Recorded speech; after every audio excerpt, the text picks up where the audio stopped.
The mic was already on when I stepped up to the podium. The applause had faded. The lights warmed my shoulders. Rows of faces blurred together. Faculty, donors, students with name tags too shiny to be permanent. I scanned until I saw them. Back row, left side. My father in his navy blazer. My mother sitting small beside him, hands in her lap like she was bracing for impact. I didn't flinch. I adjusted the mic by exactly 2 inches and began. My name is Ava Chen. 10 years ago, I walked onto this campus with a $1.2 scholarship package and 1 suitcase. No send-off, no family photo, just the knowledge that silence had almost buried my future. No one moved. No one needed to. That sentence wasn't in the speech I submitted, but it was always going to be the first line. Earlier that morning, I had seen my parents' names on the confirmed RSVP list. I hadn't invited them. The university had. In celebration of families who raised trailblazers. Ironic. I kept my tone flat, almost bored, like I was reading from someone else's memory. But every word had been rehearsed. Every syllable had been chosen twice. I didn't say their names. I didn't need to. The people who are supposed to love you will sometimes ask you to shrink, to serve their comfort, and they will do it with a smile. In the back row, I saw my mother's hand tighten around her purse strap. My father leaned forward barely. I didn't pause. When I was 17, I believed the lie that maybe I wasn't good enough, that maybe rejection was my fault, that maybe letters don't come for girls like me. Beat. They do. But sometimes they get hidden in kitchen drawers. Sometimes they never get mailed. Now the air shifted. That was the moment. The public one. The moment I knew would be recorded, dissected, maybe clipped for social media. But this wasn't for strangers. It was for 2 people sitting in folding chairs, trying not to meet my eyes. They never thought I'd leave. They definitely didn't think I'd speak. But that night 10 years ago, when I found the unopened letter tucked beneath utility bills, postmarked 2 months earlier, my name, my dream, all of it, something ended. And something else started. A vow. Not a loud one. No screaming. No door slamming. Just a quiet pivot of the heart. I would go. I would grow. I would build a life so undeniable that even their silence couldn't erase it. And someday I'd tell the truth. Not to punish. Not to humiliate. But because pretending never healed anything. From the podium, I continued. I'm not here today because everything went smoothly. I'm here because I decided I would not be buried beneath someone else's fear. And I know some of you in this room are still waiting to be seen. Pause. I see you. The crowd stood. Applause broke out. But I only watched the 2 people who mattered. My mother looked like she might crumble. My father's mouth was a hard, unspeaking line.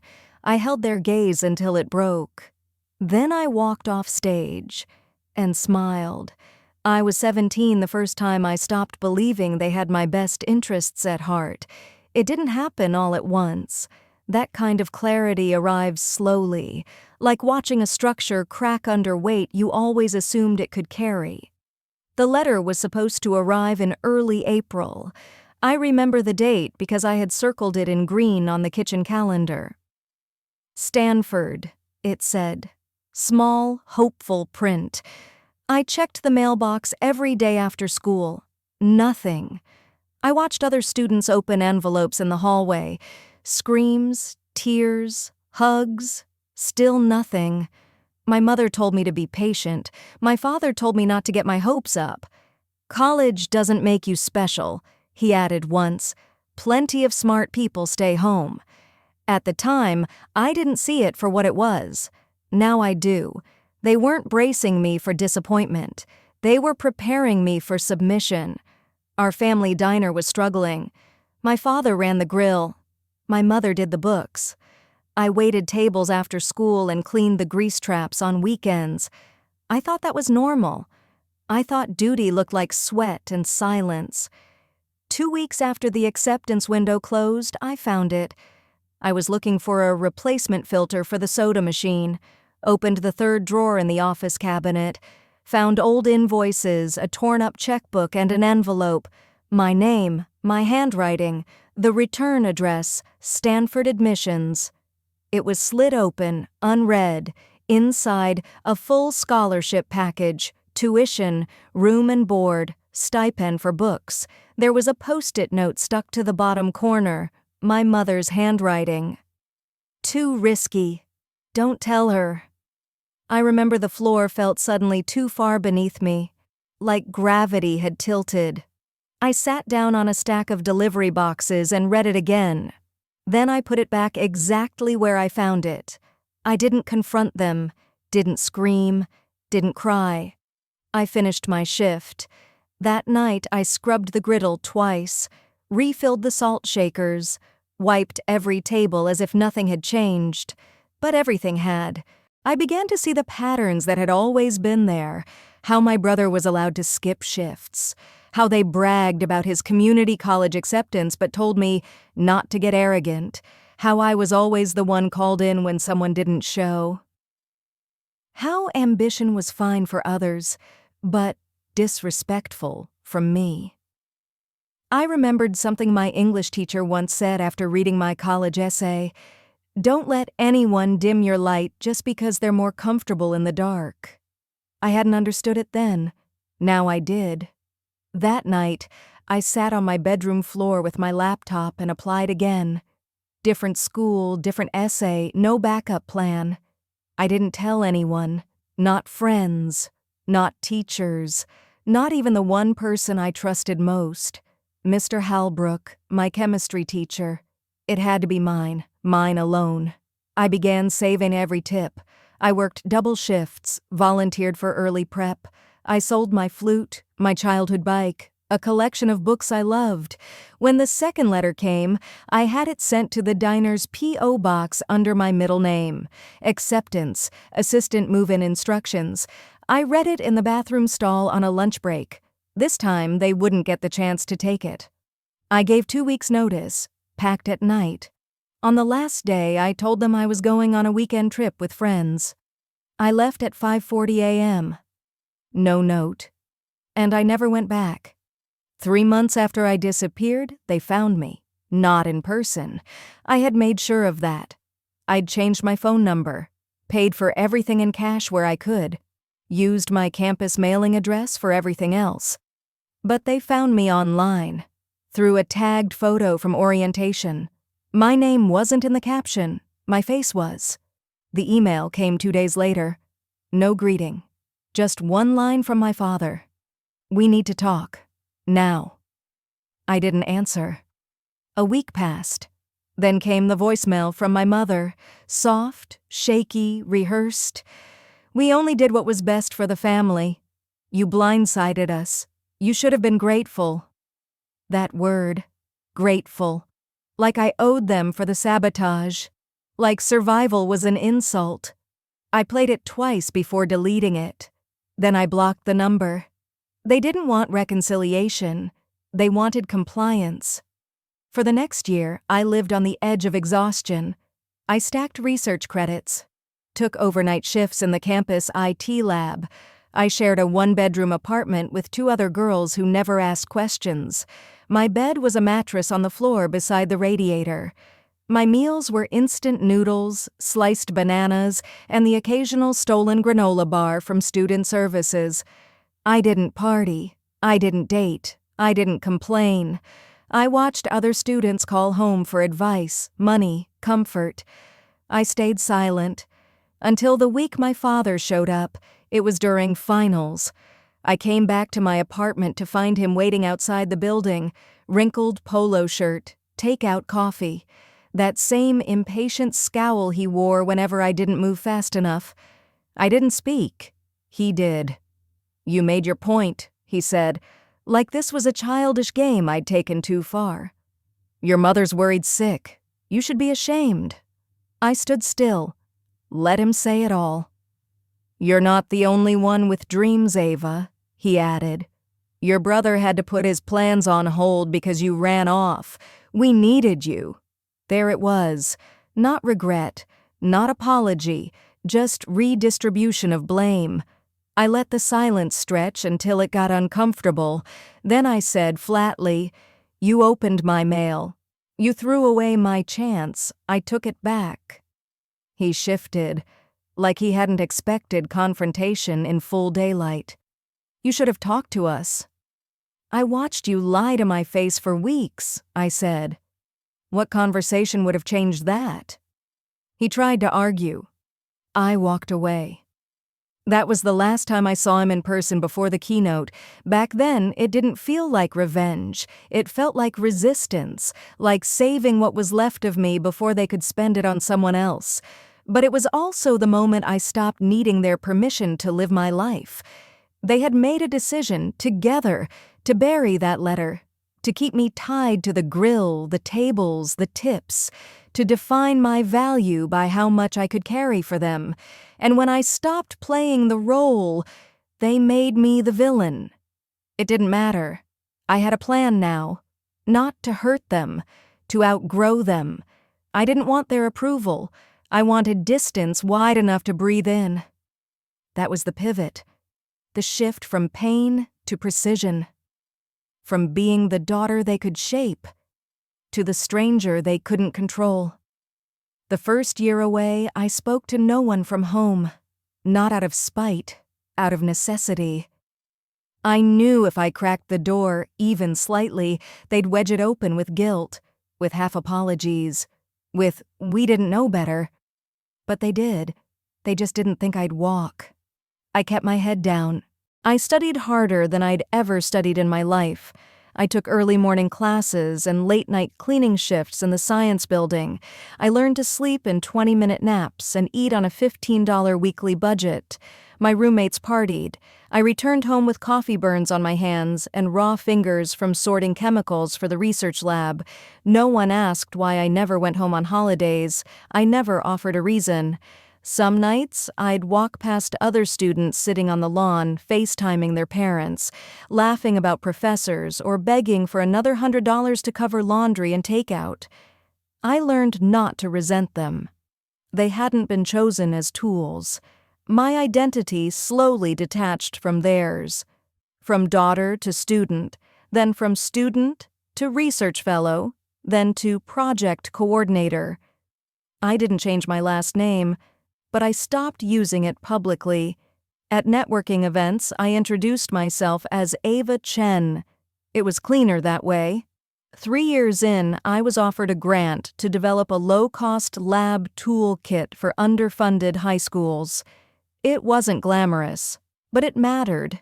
I said yes. Built a prototype out of recycled materials, Arduino boards, and secondhand microscopes. By the time I graduated, my project was being piloted in 14 school districts. A month later, I got my first full-time offer. I moved to Seattle.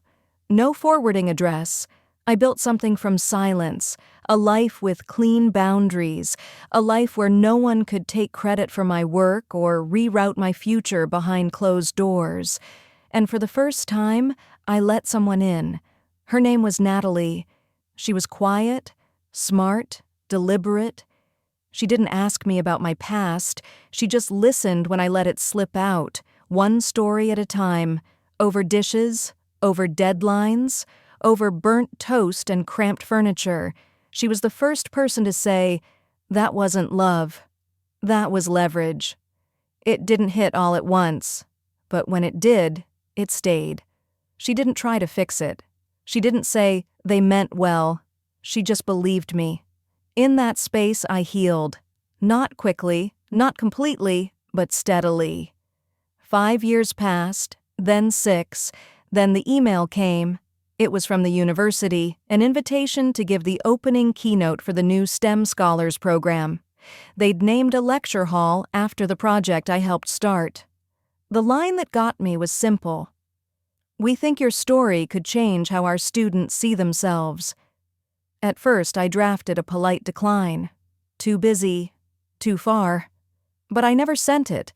Something in me needed to be seen, not for survival, but for truth. So I said yes. I booked the flight, and I sent the RSVP under my full name. 2 weeks later, the university sent me the attendance roster. My parents were listed under Donors, Family of Honoree. That's how I knew they never stopped watching. And that's how I knew they were going to hear everything. The stage lights were warmer than I expected. I stood behind the podium, hands flat, breath measured. My keynote was scheduled for 11 a.m. sharp. The hall was packed, rows of students, faculty, alumni, and guests. But I only looked once, front row, third seat from the left, my mother, gray sweater, tight smile, 2 seats over, my father, elbows on knees, hands clasped like a man bracing for impact. They weren't used to watching me from a distance. They weren't used to being unable to interrupt. I didn't smile. I opened with the required lines: gratitude to the faculty, honor to be back, thanks to the donors. But my voice never lifted for applause. I wasn't here to perform. I was here to remember out loud. I spoke about students who have to fight for silence to think, about working shifts after midnight while memorizing equations, about hiding your potential so it doesn't make someone else uncomfortable. A few heads nodded, some students scribbled notes, but I saw her, the girl in the 4th row, notebook in her lap, hand on her chin, not blinking. I was speaking to her. Then I told them this: sometimes the people who say they love you will fear your growth more than your failure. No one clapped, not yet. But I saw my father shift in his seat. I saw my mother reach for her scarf, as if to hide. They knew. I didn't name them. I didn't need to. I went on, told them about building a prototype out of garbage and borrowed parts, about sending cold emails to mentors until someone said yes, about sleeping on a floor, not because it built character, but because rent ate everything else. I told them the difference between love and control is that one celebrates your leaving, and the other needs you to stay small. I didn't falter, didn't soften, didn't offer them cover. But I also didn't drag them. This wasn't revenge. It was return. And I made sure it came with power, not bitterness. After the speech, I stayed for questions. A student asked what I would tell my younger self. I answered without hesitation. You're not ungrateful for wanting more. You're not selfish for leaving. And you're not wrong for choosing a future that doesn't include the people who refuse to believe in you. That's when they clapped. Not for me, for the truth. Afterward, my parents didn't approach. Not right away. They stood near the refreshments table like guests unsure if they still belonged. Natalie walked beside me the whole time. She didn't ask if I was okay. She knew. Later that night, I found a handwritten note tucked into my hotel room door. It wasn't an apology, not really. Just 4 words.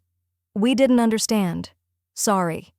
It wasn't enough, but it was something. I didn't write back. Not yet. I needed them to sit in it first. The discomfort, the distance, the realization that I had never belonged to them the way they assumed.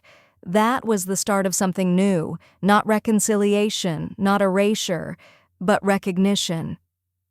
The next morning, I was invited to join a panel with other alumni, founders, scientists, engineers. It was casual, just folding chairs and coffee cups on a stage, nothing scripted, nothing polished. The moderator asked each of us the same question near the end: what was the turning point in your journey? The others spoke about startups, failures, technical pivots. When it was my turn, I paused. Then I said it calmly, the way you say a fact. The moment I realized my parents didn't want me to succeed if it meant I'd leave them behind. The room held its breath. That was the line, the one that cracked the room in half, between those who understood instantly and those who looked around confused. The moderator nodded politely, moved on, but I saw it. In the crowd, 3 students cried silently. One stood, another wrote it down, and in the back corner, my father stood up, walked out. My mother stayed seated, staring at the floor, her hand motionless around her purse strap. I didn't flinch, because the point of truth isn't who can handle it. It's that it's spoken. Later that afternoon, I was invited to a small reception in the dean's office. My project was getting another expansion grant, this time for rural girls' schools. I said thank you, signed the forms, and excused myself. In the hallway, they were waiting, my parents. This time, no smirks, no excuses, just silence. My mother spoke first. "We heard what you said." I didn't answer. She continued, voice trembling like it had to squeeze past years of denial. "It wasn't right. What we did, we thought we were protecting the family." "You weren't," I said. My father looked at me, eyes glossy, jaw locked. For once, he didn't try to lead the conversation. "We're starting therapy," my mother added. "Together, your brother too, if you ever want to be part of that." It wasn't a request, not really, just a door, left ajar.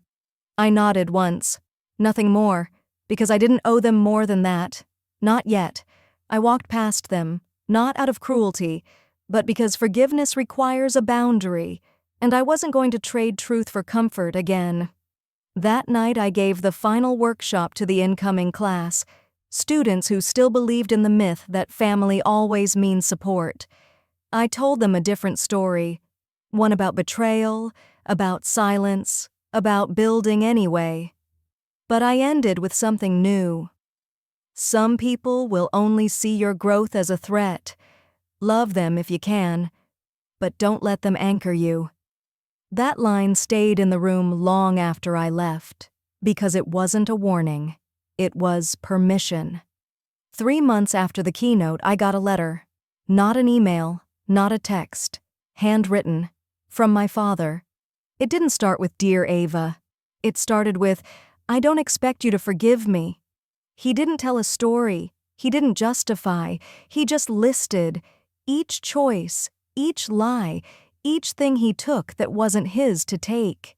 He wrote, "I told myself I was saving you from debt, from failure, but really I didn't want to be left behind. I didn't want my daughter to become someone I couldn't understand." He ended with this, "I want to earn the right to hear your voice again." I folded the letter. Didn't cry, didn't rush to respond, but I didn't throw it away. I visited home 6 weeks later. Not for them, for my old high school. They'd asked me to guest teach a science class, one day only. I agreed. The diner was still there, smaller than I remembered. My brother worked the register now. My mother waited tables. My father cooked. They didn't know I was coming. When I stepped inside, my mother looked up, froze. She didn't speak. I asked for a coffee. Nothing else. Sat at the corner booth. A few minutes later, my father walked over, wiped his hands on his apron. He said nothing, just set down the cup. Then, "You don't owe us anything." I looked up, quiet, still not speaking. "I know that now," he added. "We're still going to therapy, still trying to unlearn it." I nodded once. Good. He didn't ask to sit down. He didn't ask me to come home. He just said, "If you ever want to walk in, not for obligation, just for coffee, we'll be here." That was the beginning. Not a reunion, not a resolution, but a real step toward repair. Not because they wanted things back the way they were, but because they didn't. They understood now. Forgiveness isn't forgetting. Forgiveness is knowing exactly what happened and choosing what comes next with clarity, not delusion. I didn't move home, but I didn't disappear again either. We started slowly, one email a month, then one call, then a visit, one truth at a time, one hurt named, then held, then moved through. Years later, when I launched a mentorship fund for underrepresented students in STEM, I named it after my grandmother, my mother's mother. The only woman who ever told me to run toward the light, not away from it. My parents attended the launch, quietly, in the back row. Afterward, they waited until the room cleared, no cameras, no crowd. Then they walked up and said, "We're proud of you. Not because we understand everything you've done, but because you did it anyway." And I believed them, because this time there was no ask attached, just presence, just truth, just earned grace. That's all I ever needed.